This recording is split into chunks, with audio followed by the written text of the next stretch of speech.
Hai teman-teman, saya Lale Audina Haliza Rahman akan menjelaskan pengertian diplomasi dan tipe-tipe diplomasi.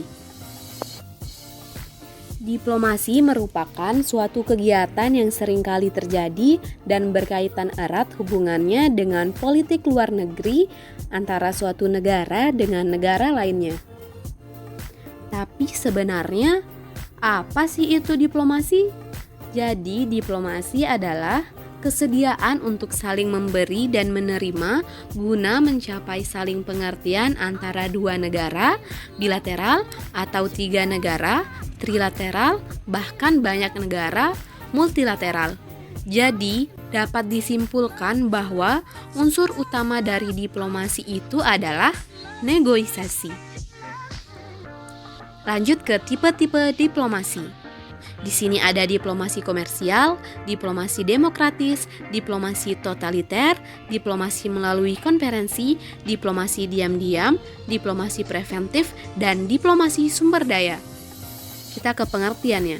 Diplomasi komersial, menurut Nicholson, diplomasi ini merupakan diplomasi borjuis atau demokrasi sipil yang didasarkan pada anggapan bahwa penyelesaian kompromis antara mereka yang berselisih melalui negosiasi adalah pada umumnya lebih menguntungkan daripada penghancuran total musuh-musuh.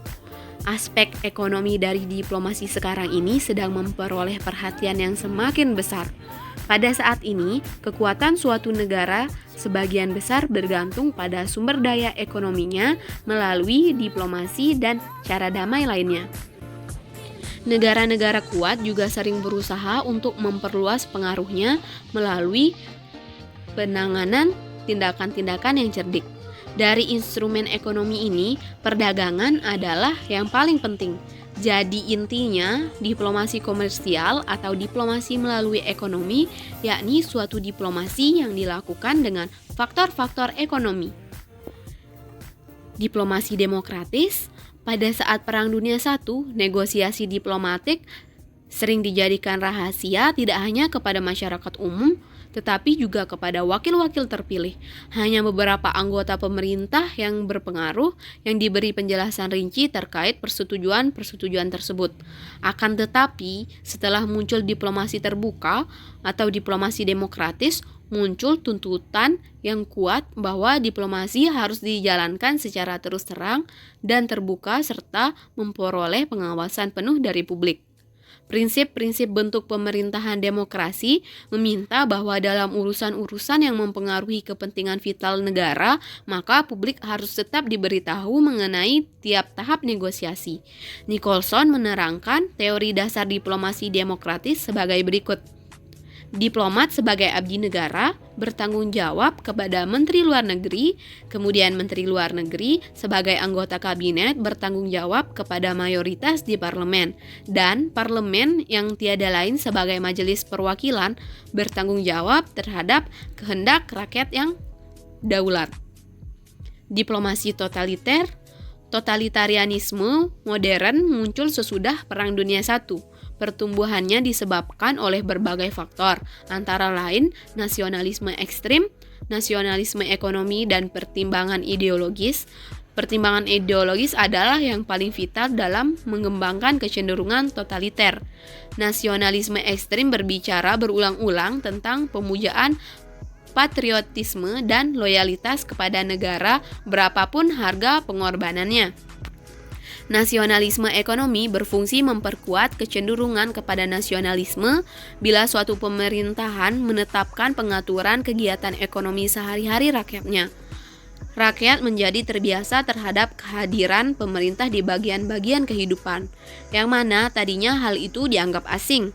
Dengan kekuatan baru atas kehidupan individu dan tak perlu ada tindakan lain selain tuntutan keamanan nasional, sebuah kesempatan diciptakan untuk pemunculan birokrasi yang kuat, yang hanya tunduk kepada penguasaan pemimpin yang sedang berkuasa.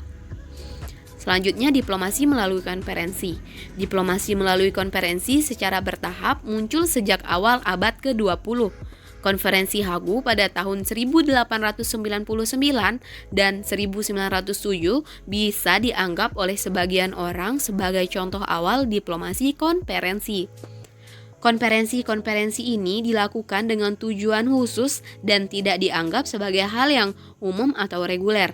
Sejak zaman Perang Dunia I, jenis diplomasi ini mulai memainkan peranan penting dalam hubungan internasional. Hal ini karena selama perang, banyak masalah penting yang membutuhkan keputusan yang cepat di antara para partner perang, akan tetapi tidak mungkin dilakukan dengan cara-cara komunikasi diplomatik yang biasa. Oleh karena itu, dibentuklah diplomasi melalui konferensi. Kemudian diplomasi diam-diam. Diplomasi diam-diam sangat erat kaitannya dengan diplomasi perserikatan bangsa-bangsa. Sebagaimana diplomasi rahasia dan terbuka mewakili dua jenis diplomasi yang berlawanan yang dipraktikkan oleh negara-negara, begitu juga dengan diplomasi publik dan diplomasi diam-diam yang mewakili diplomasi yang dipraktikkan di dalam perserikatan bangsa-bangsa. Ketika diplomasi rahasia dan terbuka menjadi dua diplomasi yang berlawanan, maka tidak demikian untuk diplomasi diam dan publik. Kedua diplomasi ini tidak begitu saling berlawanan, akan tetapi saling melengkapi. Diplomasi diam-diam merupakan suatu bentuk diplomasi baru yang dikembangkan seiring dengan pertumbuhan dan perkembangan perserikatan bangsa-bangsa. Diplomasi diam-diam merupakan tipe baru diplomasi di mana pertukaran pandangan diam-diam oleh para wakil negara-negara sering terjadi, sering melalui jabatan penting Sekretaris Jenderal Organisasi Dunia.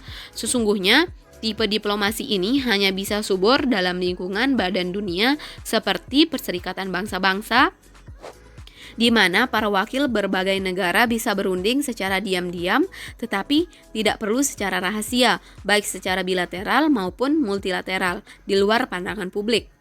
Bagi negara-negara besar, tipe diplomasi ini merupakan diplomasi yang efektif. Kemudian diplomasi preventif, seperti diplomasi publik dan diplomasi diam-diam.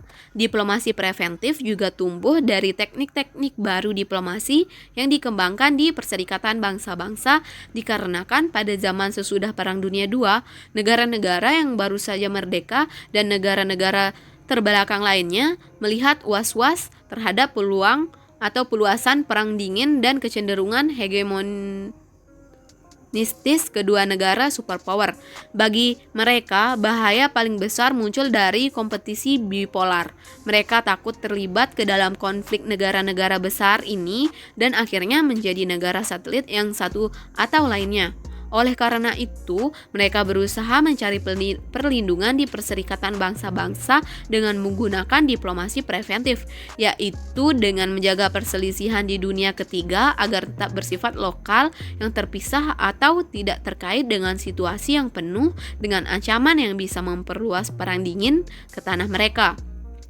Ines Cloud menggambarkan diplomasi preventif dalam kata-kata berikut.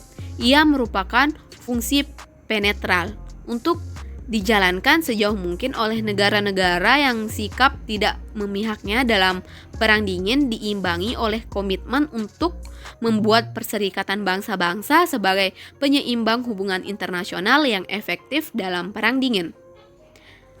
Dan yang terakhir yaitu diplomasi sumber daya. Sumber daya bahan-bahan mentah penting seperti batu bara, besi, minyak, uranium, dan sebagainya memainkan peranan penting dalam perkembangan industri.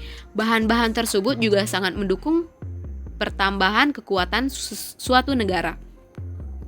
Hanya negara-negara yang banyak mempunyai bahan-bahan ini yang bisa menjadi negara besar. Inilah sebabnya mengapa kompetisi terus-menerus terjadi untuk mendapatkan penguasaan atas daerah-daerah yang banyak mempunyai bahan-bahan ini. Beberapa negara lain beruntung dalam memiliki bahan-bahan ini di dalam wilayah mereka. Negara-negara kuat yang tidak seberuntung mereka berusaha memperoleh penguasaan terhadap beberapa wilayah yang memiliki sumber daya tersebut. Diplomasi sumber daya bisa diterapkan oleh negara-negara yang mempunyai bahan-bahan tersebut. Apalagi negara-negara ini kuat dan maju dalam bidang industri. Mereka bisa lebih memperkuat industri dan militernya dengan menggunakan sumber daya tersebut.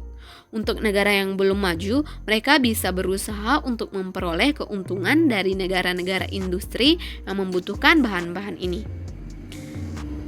Oke, mungkin sekian yang bisa saya jelaskan. Thanks for watching.